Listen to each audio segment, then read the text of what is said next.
हाँ सर, नमस्कार। नमस्कार सर, मैंने ये अन्ना हजारे जी के उस समर्थन में करीब आप चार दिन से मैं आपको फोन लगा रहा हूँ। हाँ। लेकिन आज मेरे को बड़ी मुश्किल से फोन लग पाया है। मैं आपकी एक बात कहना चाहता हूँ। हेलो। कि दुनिया बोलती है कि प्रधानमंत्री मनमोहन सिंह बहुत ईमानदार हैं। हाँ। फिर भी यदि प्रधानमंत्री जब इतने ईमानदार हैं तो उनको जन लोकपाल बिल पास करने में इतनी देरी क्यों लग रही है? बिल्कुल। आज 5 दिन से पूरा भारत देश आग में लपेट में भूख में जल रहा है। हाँ। तो प्रधानमंत्री को जन लोकपाल बिल लाने में क्या दिक्कत हो रही है? बिल्कुल। और यदि प्रधानमंत्री जन लोकपाल बिल नहीं ला रहे हैं तो गद्दी छोड़ें। बिल्कुल। और वो अपना इस्तीफा दे करके जनता को सौंप दें कि हम आपका जन लोकपाल बिल नहीं ला सकते हैं। देश में दोबारा चुनाव होगा, जनता जिसको चुनेगी जन लोकपाल बिल लाएगा। बिल्कुल। धन्यवाद। इसलिए धन्यवाद। बहुत अच्छी बात कही है कि अगर आप नहीं ला सकते तो सत्ता छोड़िए, जनमत लीजिए, देश क्या कहता है खुद देखेंगे। अगले कॉलर से बात करते हैं। बोलिए दीपक जी। सर, मैं ये कहना चाहता हूँ कि हम लोग सभी कोई एक स्वस्थ मानसिकता के साथ, एक स्वस्थ विचारधारा के साथ हम लोग अन्ना जी का साथ दें। हाँ। क्योंकि वो जो भी कर रहे हैं ये हमारे देश के लिए कर रहे हैं सर, हमारे देश के एक अच्छे भविष्य के लिए कर रहे हैं। अगर हम लोग आज इनका साथ नहीं दे पाए तो फिर मुझे नहीं लगता है कि फिर कभी हम लोग आगे इस तरह आगे बढ़ के उनका साथ दे पाएंगे। और जो भी कर रहे हैं सर वो हम भारतवासी के लिए कर रहे हैं, हमारे देश के लिए कर रहे हैं। मैं सर सारे देश से यही आह्वान करना चाहूंगा कि हर सारी व्यवस्था से ऊपर उठ के जाति पाति जो भी एक सिस्टम जो बैड सिस्टम बना हुआ है उससे ऊपर उठ के उनका साथ दें, ताकि एक हम अच्छी एक व्यवस्था कायम कर सके अपने देश में। हर अपने एक भारत देशवासी को एक अच्छा भविष्य उनको दे सके। मैं बस यही सारे अपने देशवासी से कहना चाहूंगा, देश के लोगों से कहना चाहूंगा। हम अगले कॉलर के पास भी चलेंगे, लेकिन उसके पहले हम नजर डालेंगे, देखते हैं उपाय क्या है। अन्ना हजारे लोकपाल के साथ व्यवस्था परिवर्तन की मांग करें, क्योंकि आज आम जनता को केवल अन्ना हजारे जैसे समाज सेवियों पर ही विश्वास है, जिसकी वजह से लोग अन्ना को बढ़ चढ़ कर समर्थन कर रहे हैं। देश के दूसरे बुद्धिजीवी भी आगे आकर आंदोलित जनता का नेतृत्व करें, क्योंकि बुद्धिजीवी ही इस देश के युवाओं को सही रास्ता दिखा सकते हैं। सरकार जनता की बात सुने, क्योंकि ऐसे समय में अगर सरकार ने जनता की बात नहीं सुनी तो वो आक्रोशित हो जाएगी।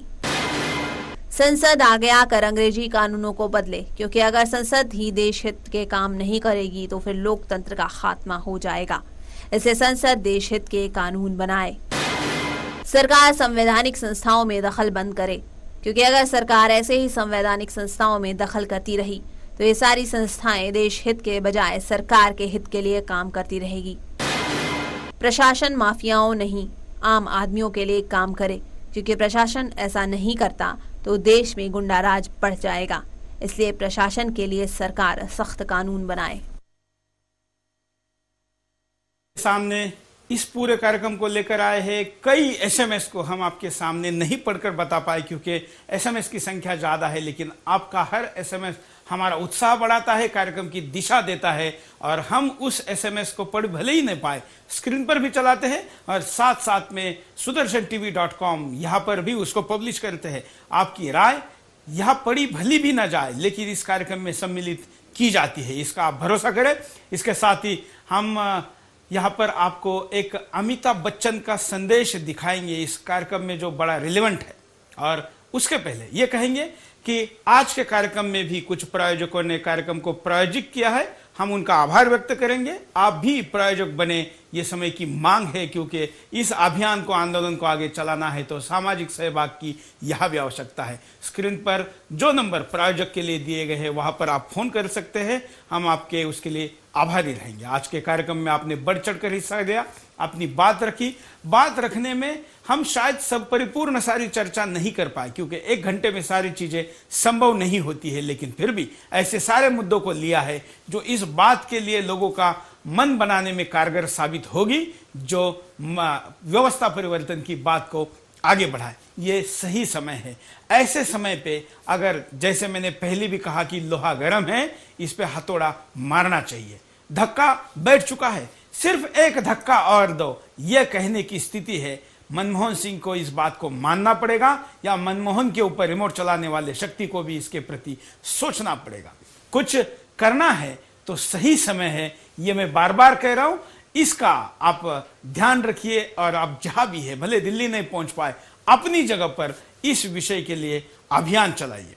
मैं कार्यक्रम को यहां खत्म करते हुए आपको दिखाता हूं अमिताभ बच्चन का एक संदेश। जय हिंद। सागर के विशाल हृदय में जब कश्ती भी घबराए, साहिल दूर नजर न आए, तब माझी पार लगाए। जंगल के हर जर्रे में जब मौत हो ताक लगाए, हिरणों की एक टोली को एक हिरन ही राह दिखाए। दुनिया की इस रणभूमि में जब देश हमारा डटा हुआ है, ले जाए विश्व शिखर पर जो, वो नायक यहीं कहीं खड़ा हुआ है। भारत एक ऊंची उड़ान भरने के लिए तैयार है। सपनों को हकीकत के पंख मिल गए हैं। तलाश है तो बस एक ऐसे शख्स की जो इसे सही दिशा और नेतृत्व दे। इंतजार है एक ऐसे सारथी का जो इस कुरुक्षेत्र में हमें विजयी बनाए। जरूरत है एक ऐसे नेता की जो हमारे युवाओं के सपनों को साकार करे और हमें उस शिखर तक ले जाए जहां सारी दुनिया हमारे कदमों में हो। वो शख्स यहीं कहीं है, हमारे बीच, आपके बीच, जो अचानक उठेगा और जिसके हाथों में मशाल थमाकर हम सब मिलकर बड़े गर्व से कहेंगे, लीड इंडिया।